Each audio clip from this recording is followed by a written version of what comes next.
Assalamualaikum warahmatullahi wabarakatuh. Jumpa lagi di channel kesayangan kita semua, Saidi Al-Hadi. Kali ini saya akan membahas tentang peralatan audio yang sering saya gunakan, yaitu Zoom H4n Pro. Ya, handy recorder ini adalah sebuah alat yang berfungsi untuk merekam audio secara eksternal. Berbagai macam fiturnya yang sering saya gunakan akan saya jelaskan dalam video kali ini. Jadi dalam setiap shot saya, dalam setiap video yang saya buat, umumnya saya selalu menggunakan Zoom H4n Pro ini karena memiliki berbagai fungsi yang sangat bermanfaat untuk video-video saya. Video yang paling sering saya ambil adalah cinematic wedding. Nah, untuk cinematic wedding, saya menggunakan dua fitur yang ada di Zoom H4n Pro ini. Fitur pertama yang saya gunakan adalah fitur built-in mikrofonnya. Biasanya saya menggunakan mikrofon bawaan dari Zoom H4n Pro ini untuk melakukan wawancara, testimoni, dan sebagainya ketika acara berlangsung. Built-in mikrofon yang tersedia di Zoom H4n Pro ini, yang di bagian atasnya ini, biasanya saya gunakan tanpa menggunakan windshield. Karena memang saya tidak membeli versi Zoom H4n Pro yang lengkap. Karena di pasaran dijual Zoom H4n Pro dua versi, yang versi recorder saja dan satu lagi yang versi bundlingnya. Biasanya ada windshield-nya, ada memory card, kemudian ada converter. Biasanya seperti itu. Nah, karena saya tidak menggunakan windshield, maka saya sering mengakalinya dengan menjauhkan mikrofon ini dari sumber suara. Biasanya kalau orang pakai mikrofon itu dekat di sini, saya menganjurkan kepada objek saya itu supaya menjauhkannya di sebelah sini. Ya, agak di bawah sini. Ya. Kenapa? Karena ketika terlalu dekat, maka suara yang dihasilkan dengan huruf-huruf seperti P, B itu akan pecah di sini. Misalnya akan menghasilkan suara seperti itu sehingga tidak enak didengar gitu kan. Nah, dan kemudian yang sering saya lakukan lagi kepada objek saya adalah karena tombol rekam di bagian sini itu harus ditekan 2 kali seperti ini ya. Nah, ini kan kalau dipencet sekali dia kedap-kedip, artinya dia ready untuk merekam tapi belum merekam. Nah, ketika kita pencet sekali lagi, maka dia baru merekam. Nah, kesalahan yang sering terjadi adalah kita lupa menekan ini 2 kali, jadi nekannya baru sekali aja. Biasanya karena suasana crowded dan sebagainya, ini baru terekam sekali saja. Nah, untuk mengakalinya, biasanya saya mengarahkan objek saya tersebut, ataupun orang yang memegang audio recorder ini, menghadapkan bagian depan, tetap di depan seperti ini. Sehingga ketika saya melakukan wawancara ataupun melakukan interview, saya bisa memonitor bahwasanya audio recorder ini benar-benar sudah merekam seperti ini. Nah, tapi beberapa kali saya sering mengalami kesalahan bahwasanya audio tersebut belum terekam ke dalam recorder ini karena masih ditekan sekali saja. Karena ketika si objek memegang ini, dia megangnya seperti ini, terbalik. Sehingga saya pun tidak dapat melihat kembali atau mengecek kembali bahwasanya recorder ini sudah terekam atau belum. Dan itu sudah terjadi beberapa kali gitu ya. Nah, kemudian di bagian mikrofon ini ada dua settingan, yaitu settingan 90 derajat dan settingan 120 derajat. Artinya 90 derajat ini mengartikan bahwasanya cakupan suara yang diambil itu lebih kecil ya, lebih kecil seperti ini. Jadi dia hanya membentuk sudut 90 derajat saja yang diambilnya, yang dominan diambil, daripada ketika kita men-setting di 120 derajat. Nah, kalau kita setting di 120 derajat, artinya cakupan suara yang diambil oleh recorder ini jauh lebih luas, sehingga suara yang masuk itu jauh lebih banyak. Ya, artinya tidak fokus, Sehingga kalau untuk wawancara ataupun untuk interview itu sebaiknya digunakan yang 90 derajat saja. Tuh. Nah, kemudian selain built-in microphone yang saya gunakan, biasanya saya juga menggunakan Zoom H4n Pro ini untuk mengambil suara langsung dari mixer ya.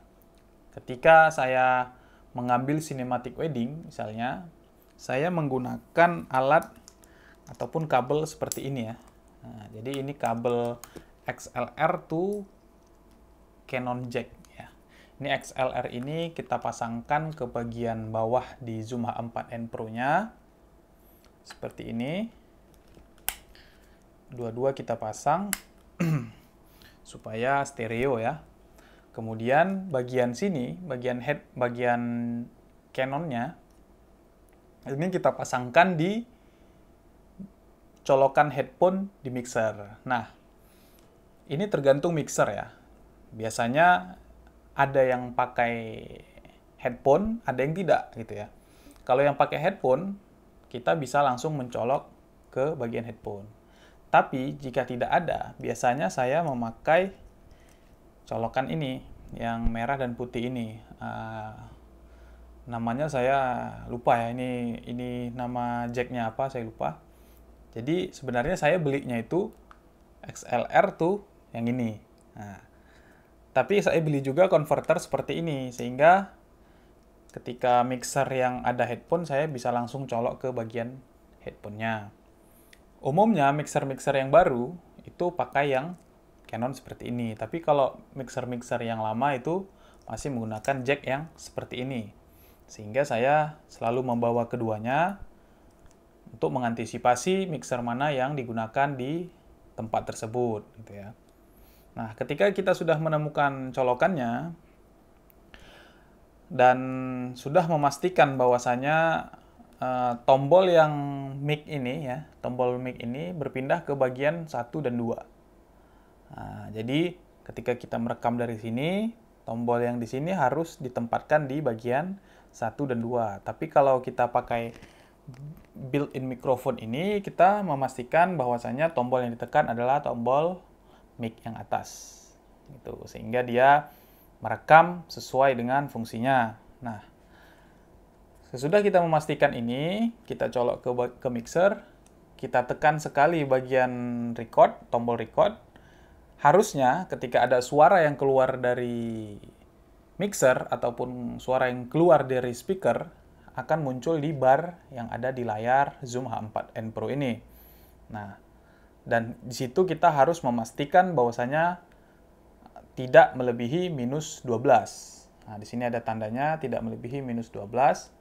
Dan di bagian volume headphone ataupun volume yang ada di mixer juga harus kita buat standar saja dan kita saja yang menyesuaikannya di sini. Di sini ada inputnya juga, input levelnya. Di sini bisa kita input berapa. Kita sesuaikan saja bahwasanya sound peakingnya itu tidak melebihi minus 12. Sehingga suara yang masuk ke dalam recorder kita tetap bagus dan bisa digunakan. Nah, ketika kita mengambil suara dari mixer, maka yang harus kita lakukan adalah memastikan bahwasanya seluruh rangkaian acara itu menggunakan mikrofon. Karena ketika tidak digunakan mic dalam acara tersebut, otomatis suara itu tidak terekam dalam recorder kita. Dan umumnya yang sering terjadi adalah ketika ijab kabul, klien atau wali nikah atau orang yang memandu acara lupa untuk memberikan mikrofon kepada klien tersebut, sehingga suaranya pun tidak bisa kita rekam dalam audio recorder kita. Jadi kita sebagai sinematografer atau seorang videografer wajib memastikan hal-hal tersebut. Nah, dua fungsi ini yang biasa saya gunakan dalam cinematic wedding, sehingga recorder ini ataupun recorder apapun itu sebenarnya kalau untuk cinematic wedding banyak yang masih bisa melakukan itu ya. Maksudnya banyak recorder yang bisa melakukan perekaman langsung dari mixer dan kemudian juga menjadi built-in mikrofon ya. Contohnya dulu sebelum saya menggunakan ini, saya gunakan Tascam DR05 yang harganya jauh lebih murah dari Zoom H4n Pro ini. Nah, tetapi fitur yang tidak ada di Tascam DR05 waktu itu adalah fitur XLR ini gitu ya. Nah, jadi sebenarnya Zoom H4n Pro ini kalau di websitenya itu adalah untuk orang merekam suara musik ya, ataupun orang yang ingin recording musik hanya bisa digunakan dengan menggunakan handy recorder ini. Jadi di sini ada tiga bagian ya, tiga bagian perekaman. Yang pertama ada stereo. Stereo itu biasanya langsung dari mic sini, kemudian bisa juga dari sini, kemudian bisa juga dari mic yang belakang ini. Nah, biasanya kalau untuk clip on wireless ya, ataupun untuk clip on biasa yang bukan wireless maksud saya, itu bisa dicolok di external mic yang bagian belakang ini. Tetap bisa kita menggunakan mode stereo. Artinya suara tersebut langsung digabungkan menjadi satu file di stereo ini. Nah, kemudian ada lagi mode 4 channel. Nah, mode 4 channel ini biasa saya gunakan ketika saya membuat sebuah film pendek. Nah, contoh. Saya memiliki dua input mikrofon ya. Misal saya satu pakai clip on wireless, anggaplah ini colokan untuk clip on wireless. Saya colok di yang nomor 1. Nah, kemudian untuk yang nomor 2, saya colok mic boom ya, atau mic shotgun. Saya colok di nomor 2. Nah, yang terjadi ketika kita record di stereo ya, di menu stereo, maka akan tergabung menjadi satu file. Nah, tidak bisa digabung menjadi beberapa file. Tapi ketika kita record di 4 channel ya, di channel masing-masing, artinya 4 channel ini maksudnya si si recorder kita ini ya, Zoom H4n Pro ini ada 4 channel. Channel 1, 2, 3 mikrofonnya, mikrofon built-in, dan 4. Nah, jadi sebenarnya dia bisa 4 channel yang direkam secara terpisah, filenya terpisah. Nah, kelebihannya adalah ketika saya memakai, utamanya misalnya saya pakai 2 channel aja nih yang terpisah. Satu untuk clip on wireless, satu lagi untuk bumpul ya, ataupun mic shotgun. Saya bisa memisahkannya di post production ya. Mana yang mau saya besarin sendiri, mana yang mau saya kecilin sendiri. Biasanya kalau untuk mic shotgunnya, suara yang dihasilkan dari mic shotgun itu akan saya lebih kecilkan daripada suara yang dari mikrofon ataupun mikrofon wireless ya, atau clip on wireless. Karena kan clip on wireless langsung ditempel ke sumber suara, pasti otomatis kita lebih dominankan, dan suara ambience yang diambil dari shotgun itu akan saya kecilkan, sehingga suara yang dihasilkan itu lebih real, lebih baik daripada dari satu sumber recorder saja atau satu sumber mic saja. Nah, tetapi yang elegannya gitu ya, maksudnya yang standarnya itu biasanya kan dialog itu kan dua orang. Jadi clip on 1, clip on 2. Kemudian untuk yang mic bumpul satu lagi, biasanya saya menggunakan recorder lain.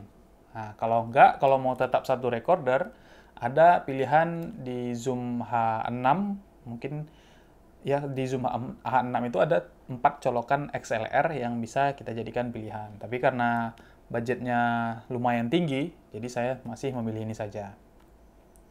Nah, yang pernah saya gunakan adalah saya memakai clip on wireless 2 ya. Saya memakai clip on wireless 2, satu sebelah sini, satu sebelah sini. Dan untuk bumpul saya tidak pakai, tapi saya memakai clip on wireless saja. Tapi tetap menggunakan Zoom H4n Pro ini. Ya, karena hasilnya juga masih lumayan. tidak pakai bumpul juga masih bisa diakal-akalin lah kalau ada suara ambience-nya itu tetap kita record secara terpisah dan sebagainya. Nah, itu yang sering saya gunakan fitur-fitur yang ada di Zoom H4n Pro ini. Kalau untuk fitur yang MTR ya, MTR ini multi-track, itu sangat jarang saya gunakan, tapi pernah saya tes. Jadi fungsinya itu adalah bisa merekam secara terpisah. Artinya bukan terpisah seperti 4 channel tadi gitu ya. Misalnya kalau multi-track ini kan, misalnya ada sebuah band nih. Yang pertama yang direkam adalah gitar. Jadi kita rekam gitar dulu di sini, kemudian kita play sambil merekam. Tentunya ketika di play kita pakai headset di sini ya.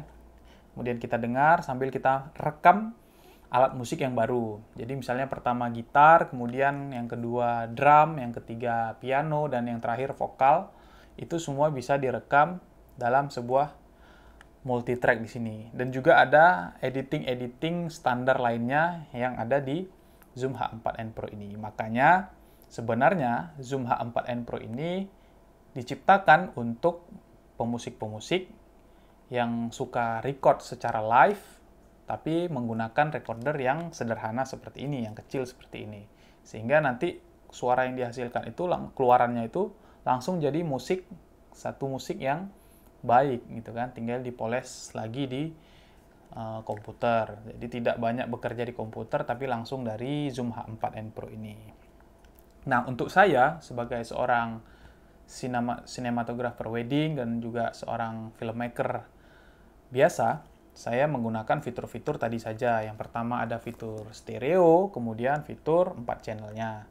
Saya masih menggunakan built-in mikrofon ini, kemudian juga saya menggunakan dua colokan XLR ini untuk merekam di audio yang dihasilkan dari mixer dan juga audio yang saya hasilkan dari mic eksternal seperti clip-on wireless, kemudian juga kemudian juga mic shotgun. Nah, kalau kita mau meletakkannya di atas kamera, itu bisa juga ya. Jadi, contohnya seperti ini. Ini kan ada alat converter nih. Dari hot shoe ke bagian belakang di di recorder kita. Kemudian ini kita letakkan di atas kamera seperti ini. Dan kita record pakai built-in mikrofon. Jadi bisa juga digunakan menjadi shotgun mic ya di kamera untuk kamera-kamera yang tidak ada colokan ke kamera langsung gitu ya, ataupun untuk kamera yang tidak ataupun untuk kamera yang tidak bisa menggunakan mic shotgun mini seperti ini. Nah, kalau ini kan langsung dicolokkan ke kamera, tapi kan beberapa kamera tidak ada tersedia jack audio seperti ini. Jadi kita bisa mengakalinya dengan menggunakan Zoom H4n Pro ini di atas kamera. Nah, suaranya pasti jauh lebih bagus dibandingkan dengan hasil yang didapat dari recorder internal kamera kita. Nah, itulah tadi beberapa review saya tentang Zoom H4n Pro. Saya tidak menunjukkan hasil-hasil suaranya karena memang hasilnya sudah pasti bagus. Dan saya juga tidak membandingkan dengan recorder-recorder lain. Tapi untuk sekedar sharing saja, merek yang paling sering digunakan videographer di Indonesia ya itu merek Zoom dan kemudian merek Tascam. Nah, bandingannya setiap merek ataupun setiap tipe itu pasti ada bandingannya. Misalnya Zoom, tandingannya Tascam. Misalnya Zoom H4n Pro juga ada tipe lain yang dengan budget yang mirip di Tascam. Kemudian banyak lagi jenis-jenis recorder lainnya, ada yang Audio Technica, kemudian Focusrite dan sebagainya, itu punya masing produk sendiri-sendiri. Tapi yang sering beredar di pasaran adalah merek Zoom dan merek Tascam. Jadi tinggal teman-teman memilih sesuai dengan kebutuhan kita masing-masing. Karena saya butuh untuk merekam dari jack XLR seperti ini, maka saya membeli Zoom H4n Pro ini. Tapi kalau saya tidak membutuhkan, ya, misalnya saya hanya butuh untuk cinematic wedding saja, yang hanya mengambil suara dari mixer saja, saya kira banyak audio recorder yang bisa melakukan itu dengan harga yang jauh lebih murah. Sepengetahuan saya, bahkan dari HP pun bisa dilakukan perekaman itu gitu ya. Tinggal beli kabelnya saja, tapi saya belum pernah coba. Tapi sudah ada review dari beberapa orang yang sudah melakukannya dan berhasil. Atau ada juga kalau yang mau beli merek Sony, itu ada harganya sekitar 700.000, itu juga bisa melakukan perekaman langsung dari mixer. Nah, jadi banyak sekali audio recorder yang tersedia di pasaran yang bisa kita temukan untuk mengimprove kualitas audio yang kita miliki. Nah, untuk Zoom H4n Pro, saya pribadi menggunakannya untuk beberapa hal seperti yang saya sebutkan tadi. Jika kalian adalah seorang videographer yang kurang lebih sama seperti saya, banyak bermain di wedding, kemudian juga masih sering ataupun beberapa kali membuat sebuah film pendek, Zoom H4n Pro ini adalah sebuah recorder yang sangat saya rekomendasikan untuk teman-teman sekalian. Oke, mungkin itu saja yang bisa saya sampaikan. Lebih dan kurang saya mohon maaf. Silakan komen untuk berdiskusi lebih lanjut dan terima kasih. Wassalamualaikum warahmatullahi wabarakatuh.